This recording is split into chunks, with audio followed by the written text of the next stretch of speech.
Bonjour à tous, c'est Lady Gragra sur la One Again TV, j'espère que vous allez bien. Aujourd'hui j'aimerais vous parler d'un petit animal assez étrange qui a vu le jour en 1998. C'est un petit jouet robot électronique sous forme de peluche interactive. Il pète, il rote, il parle dans une langue appelée le Furbish. Vous avez bien compris, je vais vous parler du Furby.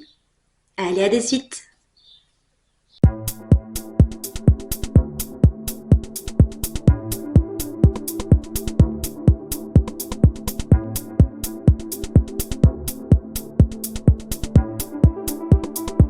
La première version du Furby a été créée en 1998 et en 2002 par Tiger Electronic.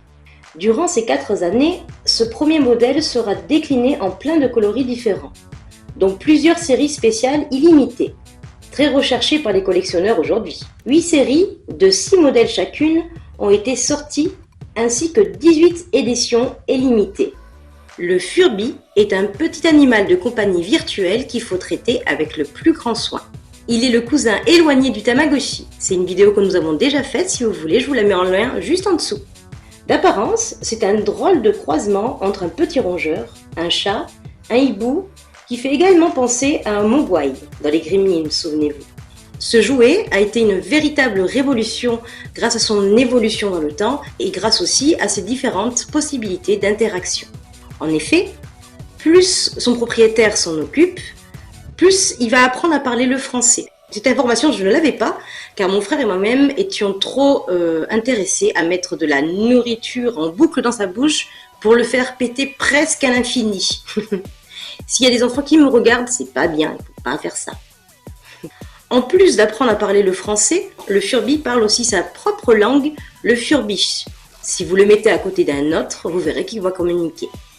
Le Furby est muni de 6 capteurs sensoriels qui sont situés entre ses yeux, pour la lumière, sur le ventre et le dos, un interne, un dans la bouche et un dans les oreilles. Ils permettent d'entendre le son, donc le Furby aime bien la musique. Il permet aussi de savoir s'il a la tête en bas ou en haut, si on le secoue un peu trop.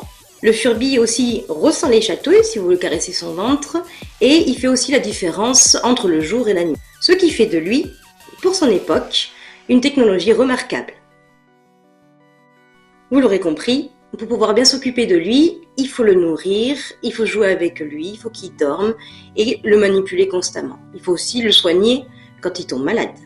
Le Furby a été vendu à plus de 40 millions d'exemplaires dans le monde et dans les 3 années qui ont suivi son lancement, dont 2 millions en France. Son succès est dû au fait qu'il est l'un des premiers jouets robotisés capable d'interagir avec les humains. En 2005, Hasbro, le grand du jouet, prend le relais et crée un nouveau Furby la même année.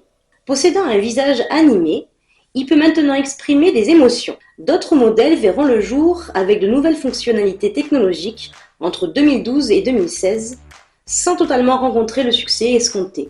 Aujourd'hui, Hasbro espère que les enfants des années 90 qui ont grandi avec ce jouet voudront partager eux aussi leur expérience avec leurs propres enfants.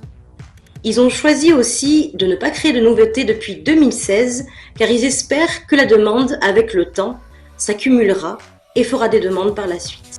Pour conclure, je dirais que grâce à sa nouveauté technologique, le Furby a été l'un des jouets les plus demandés pour son époque.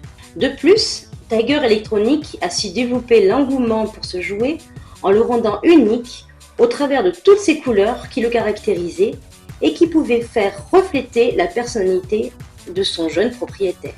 Avec le temps et la robotisation, le Furby peine à retrouver la hype qu'il a pu connaître à son époque, mais il restera quand même pour celles et ceux qui l'ont connu l'un des jouets le plus mémorables des années 90. C'est tout pour moi, merci de m'avoir écouté, c'était Lady Gragra sur la One Again TV. On se rejoint sur Facebook pour les actualités et n'hésitez pas à vous abonner. Ciao ciao!